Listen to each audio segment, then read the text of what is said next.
இன்றைக்கி என்ன சமையல் பார்க்கலாமா? கொதிக்க கொதிக்க சாதம் இப்போ தான் இறக்கி வச்சுருக்கேன். கொதிக்கிறது சாதம். அதுக்கப்புறம் கலந்துக்கிறதுக்கு இன்றைக்கி ரசம் தான் பண்ணியிருக்கேன். இன்றைக்கி கலந்துக்கிறதுக்கு ரசம். அப்புறம் ஆயில் ஐட்டம் சாப்பிடாதடி பத்துன்னு அறிவு சொல்லும். ஆனால் இந்த மனசு இருக்குது பார்த்தீங்களா, பரவாயில்ல ஒரு நாள் தானே சாப்பிட்டுக்கலாம் அப்படின்னு இந்த மனசு சொல்லும்.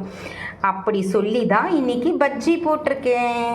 உருளைக்கிழங்கு அப்புறம் கத்திரிக்காயில் பஜ்ஜி போட்டால் எனக்கு ரொம்ப பிடிக்கும். அதனால் கத்திரிக்காவையும் உருளைக்கிழங்கையும் போட்டு பஜ்ஜி போட்டிருக்கேன். இதுதான் இன்றைக்கி ரசம் சாதத்துக்கு தொட்டுக்கிறதுக்கு. அதுக்கப்புறம் தயிர் இருக்குது. இது 2 வருஷத்துக்கு முன்னாடி நான் போட்ட ஆவக்காய் ஊறுகாய் ஃப்ரிட்ஜில் வச்சு இவ்வளோ காலி பண்ணியாச்சு பாருங்களேன். ஃப்ரிட்ஜில் வச்சு இன்னும் அப்படியே இருக்குது. அந்த டேஸ்ட்டு மாறாமல் இந்த ஆவக்காய் ஊறுகாய் அவ்வளோ டேஸ்ட் அப்படியே இருக்குது. இந்த ஆவக்காய் ஊறுகாய் ஃப்ரிட்ஜில் வச்சு யூஸ் பண்ணின்னு இருக்கேன். அப்புறம் அவ்வளோதான் இன்றைக்கி மெனு. இது கொத்தமல்லி தொக்கு கொஞ்சோண்டு பேலன்ஸ் இருக்குது, இதையும் போட்டுட்டா காலி ஆகிடும். அவ்வளோதான் இன்றைக்கி மெனு. பை, டாடா.